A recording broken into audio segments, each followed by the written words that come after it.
Hi friends, ఈరోజు నెయ్యి ఎలా చేయాలో చూద్దాము. రండి కిచెన్లోకి. ఇదంతా పెరుగు, దీని మీద పేరుకొని ఉంది మీగడ. మా మమ్మీ మీగడ తీసి 1 వీక్ వరకు జమచింది. సో దీన్ని ఇప్పుడు మనం నెయ్యి ఎలా చేయాలో చూద్దాం. ఇప్పుడు ఒక మిక్సీ జార్ తీసుకొని దీంట్లో ఉన్నదంతా దీంట్లో వేయాలి.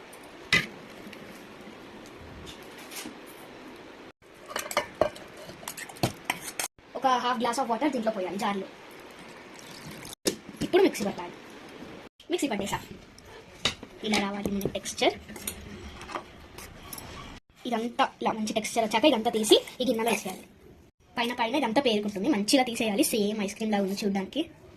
కిందనేమో అన్ని వాటర్ ఉన్నాయి, పైనకేమో బటర్ లాగా వచ్చేసింది మనకి. తీసుకొని స్టవ్ ఆన్ చేసుకోవాలి. సో ఇప్పుడు మనం దీంట్లో తీసుకున్నాం కదా, ఇదంతా దీంట్లో వేసేయాలి. ఇది ఇంత ఉంది కానీ మనకి నెయ్యి కొంచెమే వస్తుంది. Wow, final stage. ఫైనల్గా మనం ఇప్పుడు దీన్ని కాగబెడితే నెయ్యి వస్తుంది. వావ్, ఐస్ క్రీమ్ లాగా ఉంది. వేడి వేడి అన్నంలో పచ్చడి వేసుకొని నెయ్యి వేసుకొని కలుపుకుంటే తింటే చాలా బాగుంటుంది, సూపర్ ఉంటుంది.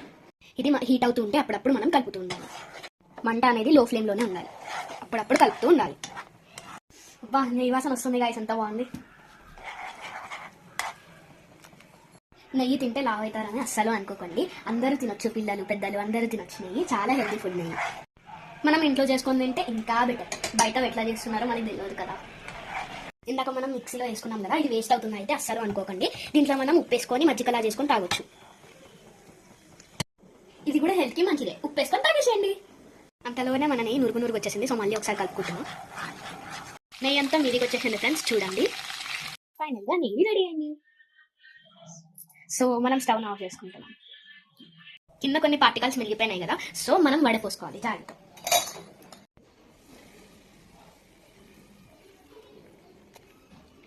వాసన చాలా బాగుంది గైస్. సరే గైస్, ఫస్ట్ పాలు, దాని తర్వాత పెరుగు, దాని తర్వాత మీగడ, దాని తర్వాత బటర్, ఫైనల్ గా నెయ్యి. తింటే ఎంత బాగుంటుందో తెలుసా. సరే ఇంకా లేట్ ఎందుకు, నేను తినేస్తాను, మీరు కూడా తినేయండి. బాయ్.